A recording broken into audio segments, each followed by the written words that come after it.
In the last lecture, we studied about the advent and the retreat of monsoon in India. Now let us study about the pattern of rainfall which is witnessed throughout the country. The major characteristic of the rainfall throughout the country can be defined as that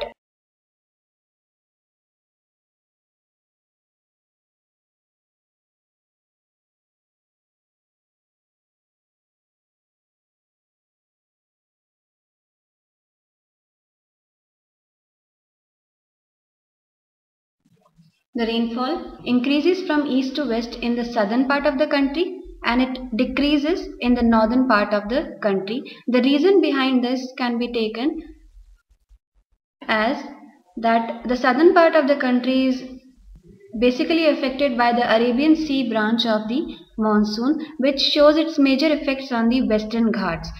Most part of the precipitation is witnessed in the windward side of the western Ghats, and as the wind reaches on the leeward side and then moves forward, the tendency of rainfall decreases simultaneously towards the eastern direction, whereas the northern plain is basically affected by the Bay of Bengal branch of the monsoon, which carries the water till it hits West Bengal and then continuously with the movement towards Uttar Pradesh and to further areas till it hits the Aravalli range in the western part of the country. The rainfall tends to get less and less with the distance, with the increase in the distance.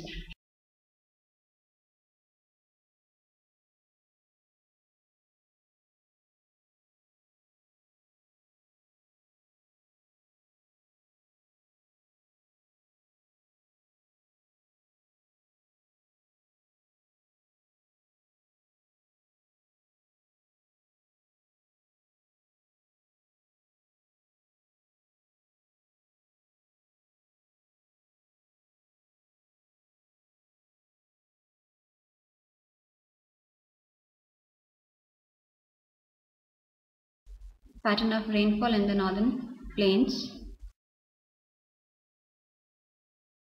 In the northern plains, majorly the effect of the monsoon begins from the Bay of Bengal branch, which hits it on the areas of West Bengal, and as it moves forward, the amount of rainfall tends to decrease with the increase in the distance. Also, we find that the Arabian Sea branch, which enters in the northern plain from the Gujarat zone, it because it's been shedding its moisture throughout the Western Ghat zone. That is why the moisture content in this branch of the monsoon is very less, and as it enters into the northern part of the country, the amount of rain precipitation, the amount of moisture which it is carrying is very less. Also, it do not get any barrier in its way, so it runs parallel to the Aravalli range which comes in its way. So the final barrier which it hits is then again the Himalayas near the Haryana, Punjab and Uttarakhand zone, where then it sheds its moisture. So in the region which came along Gujarat, the western part of Rajasthan, very less rainfall is witnessed, whereas the regions of Uttarakhand, Punjab, Haryana, Himachal Pradesh witness a comparatively more amount of rainfall.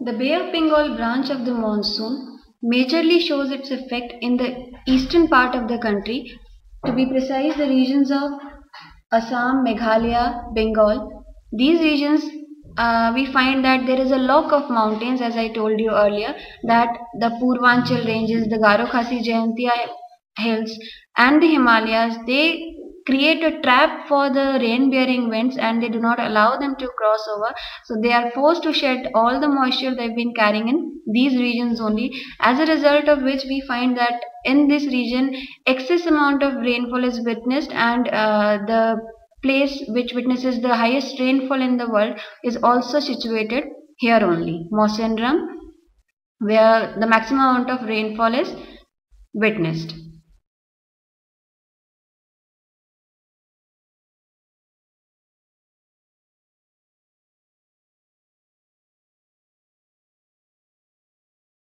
Now moving on to the pattern of rainfall in peninsular India.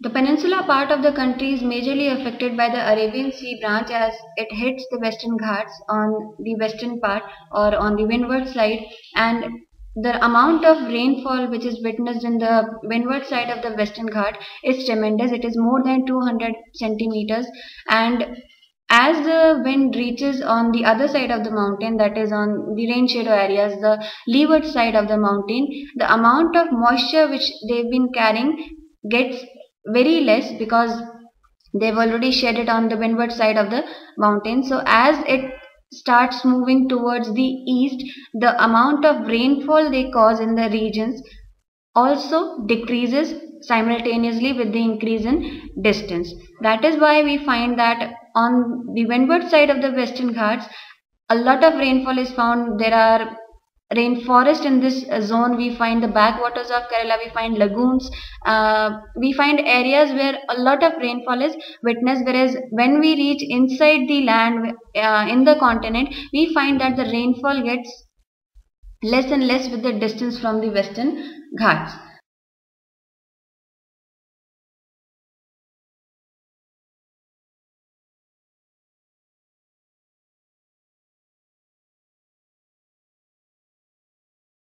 The other branch of the monsoon also affects the peninsular part of the country, but in a different manner. The Bay of Bengal branch of the monsoon initially do not give any effect in the peninsular part of the country because it runs parallel to it, and then it reaches Bengal, and then it moves or it diverts its direction towards the west, and then the parts of the northern areas are majorly affected.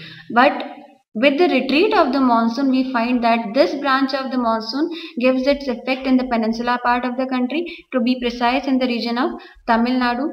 With the movement of the sun, the wind direction changes in the months of September and October. The location of the sun gets on the equator, as a result of which the movement of the wind starts changing. It starts coming back from the mainland of the country. So with the retreat of the wind, we find that the Bay of Bengal branch starts carrying moisture from the Bay of Bengal, and then the Eastern Ghat work here as a barrier for it, as a result of which Tamil Nadu zone witnesses rainfall in the winter season.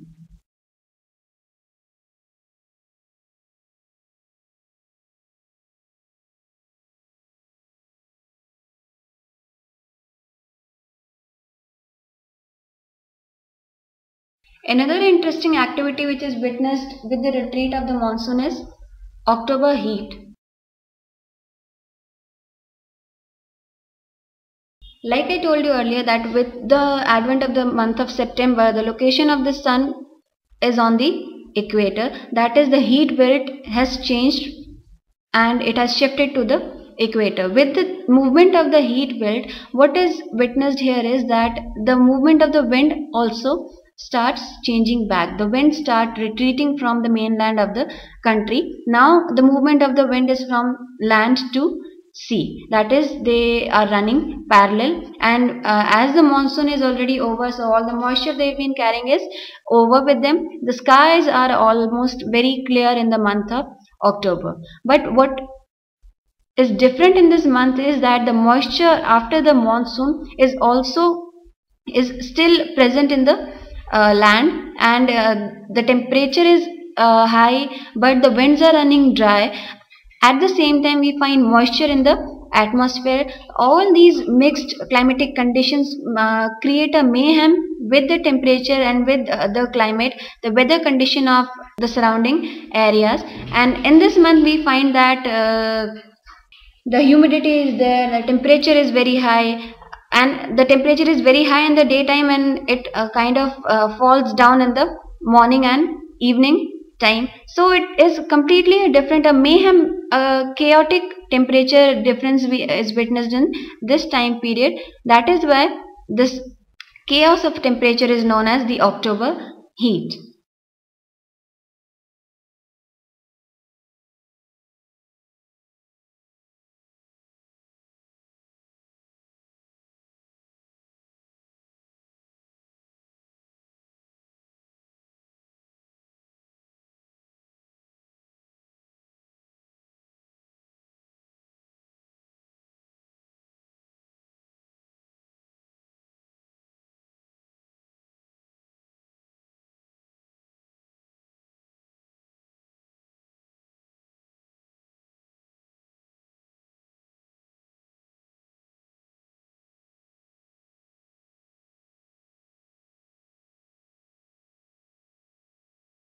Now we have studied the advent of the monsoon and the retreat of the monsoon. But still we find that there were certain areas in the country which were left with the effect of the monsoon, or which could not get the benefit of the monsoon. There were major three areas to start with. The first, western part of Rajasthan, or mainly the desert part of Rajasthan. The main reason behind this area not getting that much of rainfall is the location of the Aravalli Hills. As we all know that the Aravalli Hills can be extended from Gujarat till Delhi, and the direction of the Aravalli Hills is almost parallel with the Arabian Sea branch of the monsoon. As they do not work as a barrier for this branch of monsoon, so the monsoon winds do not stop here and give their effect. They hit the Himalayas at the end, and then they show their effect on the zone of Himachal Pradesh, Punjab and Haryana areas. Whereas the Bay of Bengal branch, they although enter into Rajasthan, but then again their effect is majorly witnessed in the eastern part of Rajasthan, which is on the windward side of the Aravalli Hills. As the Thar desert is located on the leeward side, the wind, after shedding its water in the eastern side of the Aravalli Hills, when they reach on the western side, the precipitation is very less, the moisture they carry is very less, as a result of which we find that the whole region is a desert zone. Another reason which is not affected by the monsoon is the Deccan Plateau.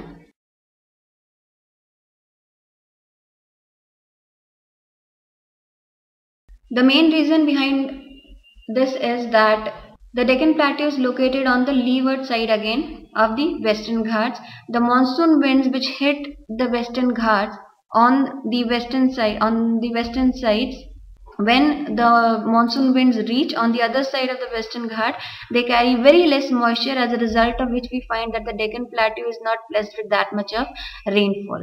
At the same time, like we are saying here, it is a plateau zone, then again it is a highland. So the winds have to climb up the highlands to reach there. So after that elevation, then again the winds are left with completely no moisture with them, as a result of which we find that the Deccan Plateau is not witnessing that much of rainfall, whereas on the contrary we find that the region of Mumbai witnesses a lot of rainfall. The third reason which was then not affected by the monsoon was the Leh zone, which is located in the Himalayas. Then again we find that in this area we have a lot of mountains surrounding, and also we are running very interior to the land.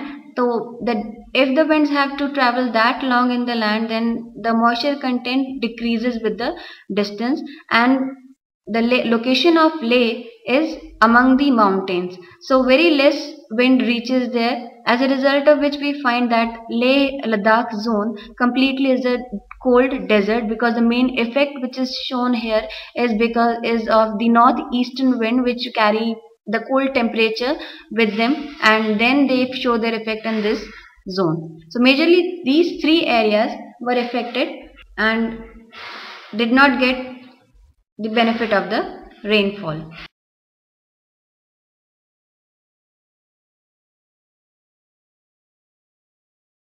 Many factors affect the areas whether they should witness rainfall in more amount or less amount. The factors for the uneven distribution of rainfall in India can be termed as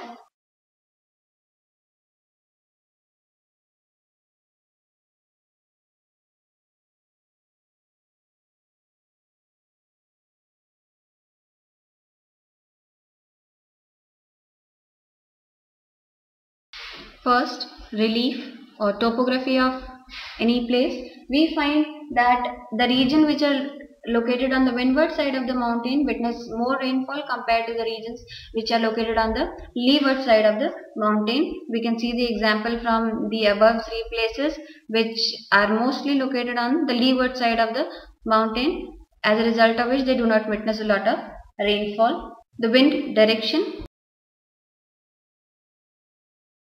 We find that the movement of the wind, the direction of the wind is also a very important factor to decide whether the area will get rainfall or not. In the examples above, we see that most of these regions are affected by the direction of the wind only. The Arabian Sea branch, which moves parallel to the Aravalli Hills, if the Aravalli Hills were located as a barrier in front of them, it would have benefited the whole part of Rajasthan, but they are not. They run parallel to it. They do not act as a barrier to them, as a result of which the benefit of the Arabian Sea branch of monsoon is not gained by the area of Rajasthan. The location of any place is then again a very important factor, as we find that the area is located further in the land. The tendency of the rainfall to carry precipitation in those areas gets less and less. The areas which are located near to the sea get comparatively more rainfall, whereas the areas located further in the continent get less rainfall. The pressure difference of the wind is again a very important factor. If the winds flowing is in the zone do not have the pressure with them, or the low pressure area which is created in the zone is not strong enough to attract the wind from the high pressure areas, then the direction of the wind will be weak, or it will not affect the zone with its benefits.